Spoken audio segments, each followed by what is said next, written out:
Hace algunos días, 1000, hablábamos de Jacobo de Molay, el último gran maestre de los templarios, y de su maldición. Y como es nuestra costumbre, volvemos al tema, pero acercando la cámara. Dirían los camarógrafos, utilizando el zoom. Y entonces esta historia se convierte en otra. Y vamos a ver algunas minucias que antes no se veían. Vamos, para los que no oyeron aquella charla, esto es uno de estos entreveros de familia que a nosotros nos gusta. Vamos al año 1314. Jacobo de Molay, el último gran maestre de los templarios, acusado de todo aquello de que habían acusado a los templarios. De renegar de Cristo, de escupir sobre la cruz, de blasfemia, de idolatría, de sodomía, ¿qué tal? Etcétera. Lo que pasaba es que los templarios eran acreedores del rey de Francia, Felipe el Hermoso, y era muy conveniente para el rey hacerlos desaparecer para no pagar. Bien, llega el año 1314, juicio contra Jacobo de Molay y otro que quedaba por ahí, y los declaran culpables de todo lo que yo le acabo de decir. Fenómeno, y la sacan barata. La sacan barata porque en vez de condenarlos a la hoguera, como era tradición, ¿no? Tradición, lo condenan a prisión. Prisión perpetua, desde luego. No se la ha pasado muy bien, que digamos, en aquellas prisiones de Felipe IV el Hermoso. Pero el tipo, no bien se pronuncia la sentencia, dice, tenga mano tallador, Jacobo de Molay. Están condenando, dice, a un inocente. Por ahí no me sale bien la voz del tipo. No le imita bien. Me sale distinto, no me sale bien. Dice, están condenando a un inocente, dice, porque todo lo que yo confesé, porque habían confesado los tipos, todo lo que aquí con el amigo, el tipo, el otro hacía así, ¿no? Dice, confesamos, no fue arrancado bajo tortura y es mentira. Nosotros no hicimos nada de eso. Y la gente, vio cómo es la gente, ¿no? Sí. Especialmente en París en 1314. Tiene razón este, tiene razón lo otro, qué sé yo, y ya se armaba como una revuelta. Lo agarran, los carcelos, lo meten en cana. Pero le van con el cuento al rey Felipe el Hermoso. Y Felipe dice, bueno, estos tipos son relapsos. Es decir, se arrepienten de su confesión y entonces están en beligerancia. Vamos a castigarlos más duramente. Incluso para que no se armen revueltas y para que el pueblo no empiece a defenderlos, que tienen razón, que se formen grupúsculos en las esquinas diciendo, tiene razón Jacobo de Molay, abajo el rey, etc. Y dice, ¿y qué condena la dama? Y dice, bueno, vamos a prenderle fuego a la hoguera con ellos.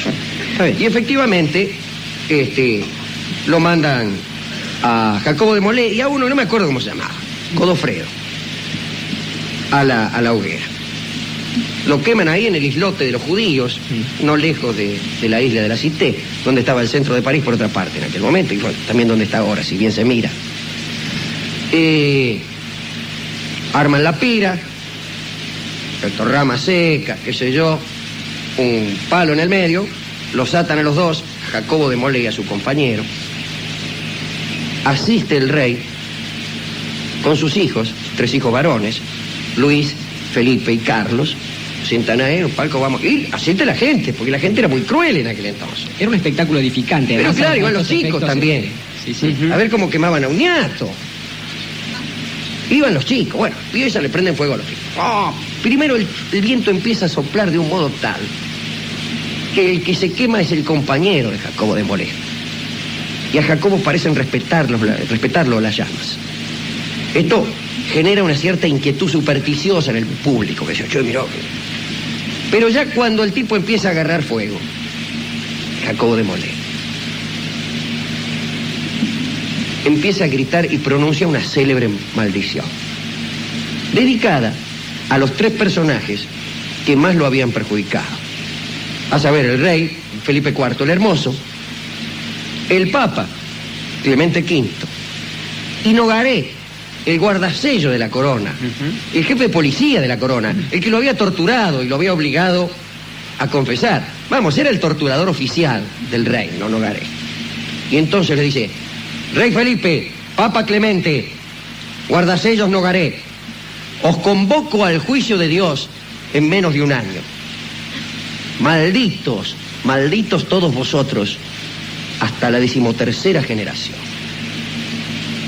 La gente dice, mirá, lo maldijo, qué sé yo. Se prende fuego que acabo de moler, se van todos muy contentos a su casa. No tan contentos porque en aquel entonces se hacía un poco de caso de las maldiciones. Vamos a la familia de Felipe IV el Hermoso. Sus hijos.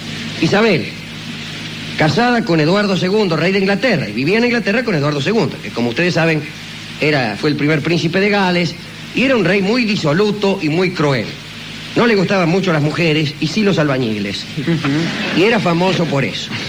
Era famoso en toda Europa porque le gustaban los albañiles, como así también los jardineros, los carpinteros, los hombres, vamos. Un nombre de los gremios, digamos. Sí. Termina mal, Eduardo, vamos, adelantó, total, ya no tiene más nada que ver en esta historia. Eduardo termina mal. Su propia esposa Isabel, la hija de Felipe el Hermoso, encabeza una conspiración de los varones, es depuesto y finalmente muere asesinado en el castillo de Berkeley, sin que sus albañiles favoritos lo socorriesen. Los 3 hijos, hemos nombrado a la hija de Felipe.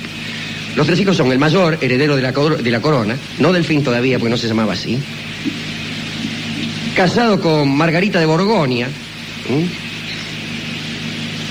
que era una mina que estaba fenómena, se decía que tenía los mejores pechos del reino. Lo decía gente que había inspeccionado distintas dotaciones. A Luis le llamaban el turbulento, era un poco pavo, débil e iracundo, se enojaba por cualquier cosa. Segundo hijo, Felipe el Largo, le decía Felipe de Poitiers, casado con Juana, también de Borgoña, hermana de Margarita.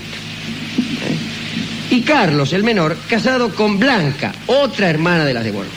Fenómeno. Ahora bien, Isabel, la hija, la que vivía en Inglaterra, casada con el rey medio manflorón, odiaba a las cuñadas y decía que eran una yegua. Bueno, como pasa y tenía razón, lo eran. Margarita, la mayor, la mujer de Luis, lo engañaba con un tipo, con un escudero, Felipe de Onet. Según dicen, Luis no era muy bueno que digamos como marido. Blanca, la mujer de Carlos el menor, también lo engañaba con el hermano de Felipe de Onet, que se llamaba Guercio, creo. Y Juana, la mujer de Felipe de Poitiers, no lo engañaba, pero les hacía de Celestina.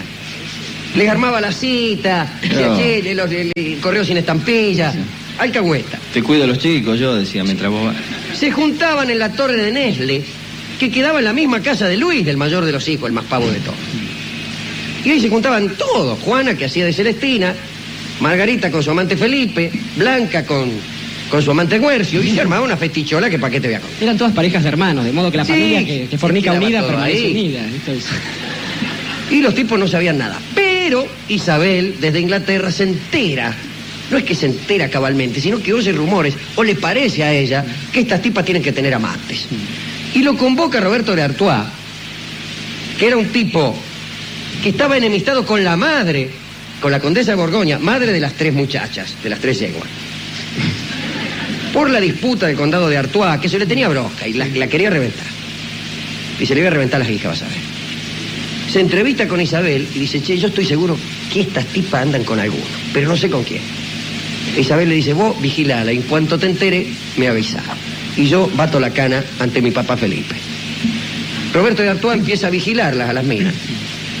Y un día, en la vecindad de la torre de Nesle, se encuentra con Felipe de Onet y con su hermanito, que volvían de una de sus aventuras. Y haciéndose el simpático, medio le sonsaca. Ya no tiene ninguna duda. Le comunica a Isabel, que está en Inglaterra, y dice, venite que ya los descubrí.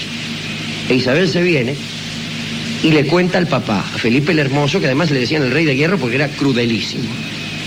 Papá dice, tus nueras son una yegua, dice, andan con este y con aquel. Da la malísima casualidad para los 2 escuderos seductores que Felipe había ido al encuentro de su hija Isabel juntamente con sus 3 hijas, con sus 3 nueras, con los 3 hijos, y estaban los 2 escuderos que formaban parte de la comitiva. Y los 2 escuderos tenían unos monederos que le habían regalado las minas, monederos que las minas habían recibido como regalo de la propia Isabel. Bueno, peor no le pudieron dar la cara.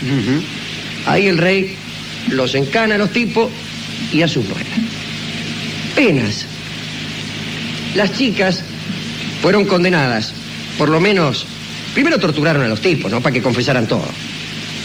Nogaret dice, bueno, a ver, cante. Empezaron, pegaron una apretada y enseguida batieron los dos escuderos. Así que se supo todo. Y se supo que Juana, la mujer de Felipe de Poitiers, era inocente, aunque era celestina, pero no había pecado contra la honra del matrimonio. A las dos chicas que habían sido adúlteras las encierran de por vida en un castillo, y a la otra la encierran también, pero hasta que el rey le pluguiere. Para los tipos la pena es un poco más grave. Primero los desollan vivos, así le arrancan la piel. Después los castran. Después le cortan la cabeza. Después los echan. Sí, después los echan. Por suerte no los mataron, ¿no? Sí.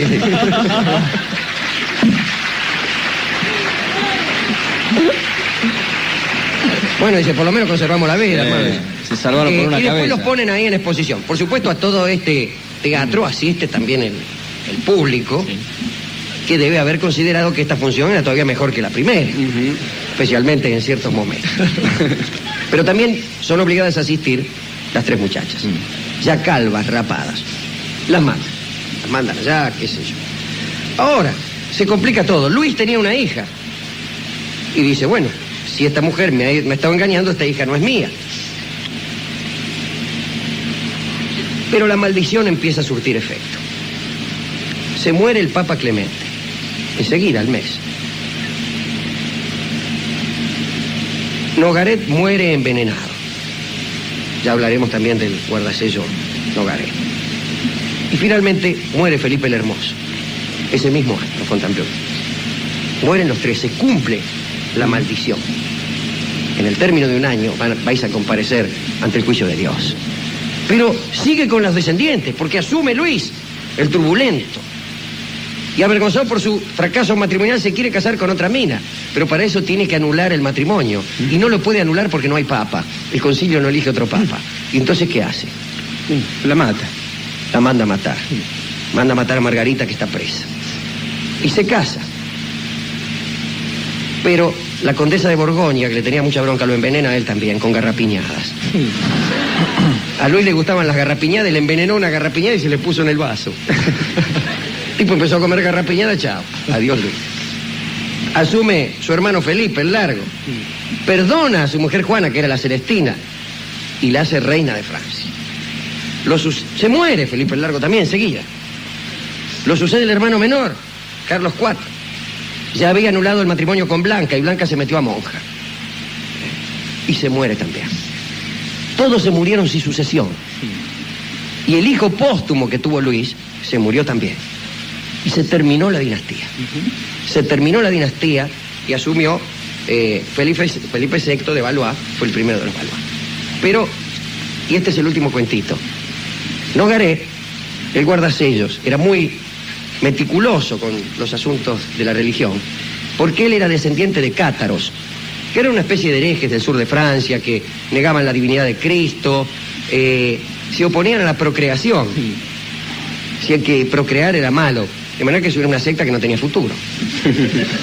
Pero bueno, hay una famosa cruzada contra los cátaros o contra los albigenses, que así se les conocía, y ahí hay un famoso guerrero, Simón de Montfort, que dice, mátenlos a todos. Pero ¿cómo? Le pregunta a alguien, ¿cómo reconoceremos a los nuestros? Dice, usted los mata a todos, que Dios elija los suyos. Crudelísimo. Se sospechaba que Nogaret era cátaro. Y hasta fue excomulgado por Bonifacio, el papa anterior a Clemente. Cuando viene Clemente, Clemente le levanta la excomunión, pero le dice, te la levanto a condición de que hagas una peregrinación a Tierra Santa, vos o tus descendientes. Nogaret no la hizo. Los descendientes se olvidaron. Y hace pocos años, creo que ante el Papa Pablo VI, se presentan dos señoras, descendientes de Nogaret, y le dicen, mire, nuestro ancestro Nogaret prometió peregrinar a Tierra Santa a él o a alguno de sus descendientes. Todavía no lo hemos hecho. ¿Qué quiere que hagamos? Y Pablo VI le dijo, délo por cumplido, vayan con Dios. Recién hace pocos años terminó esta historia de maldiciones y excomuniones. En todo esto campea una crueldad tan extravagante, que es justamente aquella que motiva la presencia de este tema en nuestras charlas. Resulta difícil dedicarla a alguien. Si bien nosotros amamos a los amantes clandestinos, estos dos escuderos no parecen muy dignos de dedicatoria. Las chicas tampoco. No son lo mejor, pero quizás, Alejandro, debemos centrarnos en otra cosa que también es protagonista de esta historia, que es el lugar donde sucede. Y estoy hablando de París, justamente. Aquella ciudad que fue primero conquistada por el amigo Jacques de Molay y que después la perdió, pero supo maldecir por eso. Y también digo, aquellas personas que sucesivamente fueron conquistando París para producir algún tipo de bien sobre la humanidad. Pienso en varios amigos de este programa. Enrique IV de Navarra, nuestro primer Borbón por ahí, para quien París bien debía valer una misa. Claro. Después pienso también en otro amigo nuestro, un corso, Napoleón Bonaparte, que también supo conquistar París. Mucho más cerca, por aquí, pienso en otro señor, Charles de Gaulle, que supo resistir cuando todos agachaban la cabeza bajo el invasor nazi y pudo conquistar París nuevamente. Y sobre todo pienso en un hombre, un argentino, que como algunos buenos argentinos había nacido en Francia y que también conquistó París, porque cuando uno conquista esa ciudad no puede menos que quedarse anclado en ella, ¿no? Y es entonces, para la gente de la radio, ya que no para nosotros, cuando este hombre que conquistó París canta Anclado en París, dedicado a Jacobo de Molay, pobre, que era inocente de todo aquello. Y para todos los inocentes también, vaya esta dedicatoria.